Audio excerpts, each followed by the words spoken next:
I don't ever slow up, no I don't take shit. I got no love for the fakeness. If you wanna play tough and wanna hate this, I'll always show up. I don't ever slow up, no I don't take shit. I got no love for the fakeness. If you wanna play tough and wanna hate this, I'll always show up and make a statement. I don't ever slow up, no I don't take shit. I got no love for the fakeness. If you wanna play tough and wanna hate this, I'll always show up and make a statement. Everything. Insinyur dan CEO Ducati, Gigi Dall'Igna menyoroti interpretasi Marc Marquez terhadap balapan di Austin hingga kecelakaan itu, dan menekankan bahwa akhir pekan Pecco Bagnaia menghasilkan jarahan yang sangat sedikit. Seperti biasa setelah akhir pekan Grand Prix, Kepala Ducati Corse, Insinyur Italia Gigi Dall'Igna, mengulas apa yang terjadi di Austin, di mana pada hari Minggu Maverick Vinales meraih kemenangan dengan Aprilia. Melintasi garis finish kedua adalah Pedro Acosta dengan AKTM. Langkah ketiga di peron jatuh ke salah satu sepeda motornya, milik Enea Bastianini. Anda harus kembali ke November 2022, di GP Valencia, yang terakhir tahun itu, untuk melihat podium di mana dua pabrikan berbeda finish di depan motor Borgo Panigale. Seperti yang bisa Anda baca di sini. Dalam pembacaan balapannya, Dall'Igna menyoroti, yang tak bisa dipungkiri lagi, podium yang diraih Bastianini, yang usai menjalani musim 2023 yang penuh kesulitan, mulai kembali ke standar biasanya. Itu adalah balapan yang panjang dan menarik, hidup dan bersemangat, di trek yang paling menuntut fisik. Banyak duel dan banyak overtake dalam kontes habis-habisan, mengawali analisis yang dirilis Ducati. Bagi Enea, ini adalah podium penting, yang menegaskan bahwa ia adalah salah satu tokoh kunci di trek, balapan demi balapan. Dengan konsistensi yang sedikit demi sedikit ia pulihkan. Dia adalah Ducati pertama di bawah bendera kotak-kotak. Dengan penyelesaian akhir yang telah mencapai puncaknya setelah awal yang ragu-ragu, dan sekarang menempatkannya di urutan kedua dalam klasifikasi kejuaraan dunia. Yang dibutuhkan adalah kesinambungan yang lebih besar, dan ini adalah langkah penting lainnya ke arah yang benar, adalah penilaian utama sang insinyur dari pembalap resmi pabrikan. Namun, dengan nuansa yang sangat berbeda adalah balapan Pecco, tidak seperti Enea, dia memulai dengan baik di sepertiga pertama balapan. Namun kemudian kecepatannya menjadi kurang efektif, oleh karena itu harus mempertahankan diri untuk mengamankan tempat kelima, yang tentunya tidak bisa memuaskannya. Sementara itu, Johann Zarco pensiun karena masalah teknis di GP Amerika, yang membuat semua Honda menderita parah. Orang Perancis itu akhirnya frustasi. Selain menderita karena performa Honda yang kurang, Johann Zarco juga menghadapi masalah kurangnya reliabilitas. Di Portimao, kecelakaannya pada balapan disebabkan oleh masalah gearbox, dan pada tes utama Austin, RC213V tampaknya terjebak di posisi rendah setelah start, sehingga sangat membatasi pembalap Prancis itu dan menyebabkan dia meninggalkan balapan. Meski begitu, dia tidak mengambil risiko apapun. Hanya menempati posisi ke-18 setelah etapa pembuka. Ia langsung memasuki tikungan 12 pada lap pembuka dan turun ke peringkat 21 setelahnya. Pembalap LCR mendapatkan kembali posisinya atas Joan Mir, namun masalahnya segera memaksanya untuk kembali ke garasinya. Saya mengalami masalah teknis pada bagian belakang motor, jelas Zarco.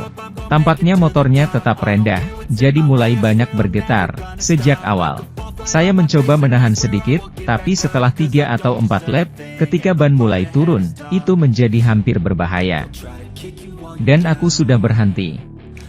Sayang sekali, sungguh menjengkelkan. Oleh karena itu, orang dari Nice tidak bisa memberikan lebih banyak rincian tentang sifat masalahnya. Sepertinya itu yang tingginya belakang, tapi ternyata bukan, jadi ada yang lain, jelasnya saat ditemui wartawan.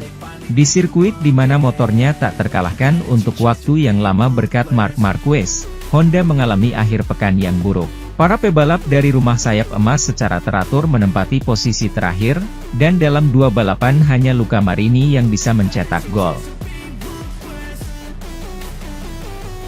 CEO Ducati Claudio Domenicali menganalisis balapan hari Minggu di Austin dan memberikan pendapatnya tentang konsesi dan pekerjaan Marc Marquez. Pada kesempatan Milano Design Week, yang dihadiri oleh Claudio Domenicali, CEO Ducati, konsesi itu batasi perkembangan Ducati dan karya Marc Marquez setibanya dia di merek Borgo Panigale, bersama tim Gresini. Kata-kata pertama Domenicali menganalisis secara singkat balapan hari Minggu di Austin. Balapannya sangat bagus. Meski kami tidak melakukan balapan terbaik yang bisa kami lakukan. Kejuaraan ini masih panjang dan ada 3 pembalap Ducati yang menempati 5 posisi teratas. Jelas kami tidak bisa memenangkan semua balapan, karena para jurnalis mengeluh bahwa kejuaraan itu hanya satu merek. Tapi saya ingin mengingat bahwa Ducati balapan tahun ini dengan handicap dan menurut saya menarik untuk mengingatnya dalam balapan seperti hari Minggu. Saatnya untuk berbicara tentang konsesi, karena semua merek kecuali Ducati memiliki kelebihan, Claudio berkomentar mengenai hal ini. Badan yang mengatur kejuaraan telah membuat serangkaian konsesi, yang telah menawarkan keuntungan kepada semua orang kecuali Ducati.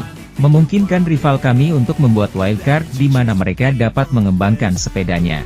Selain itu, jumlah ban yang dibatasi oleh Ducati, sementara pabrikan lain yang tidak mengelola proses pengembangannya dengan baik diberikan konsesi yang besar.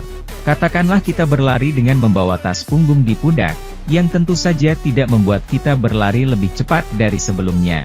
Kami telah menerimanya, menyadari batasan yang diterapkan. Marquez lebih nyaman di Ducati dibandingkan di Honda, menurut Domenicali.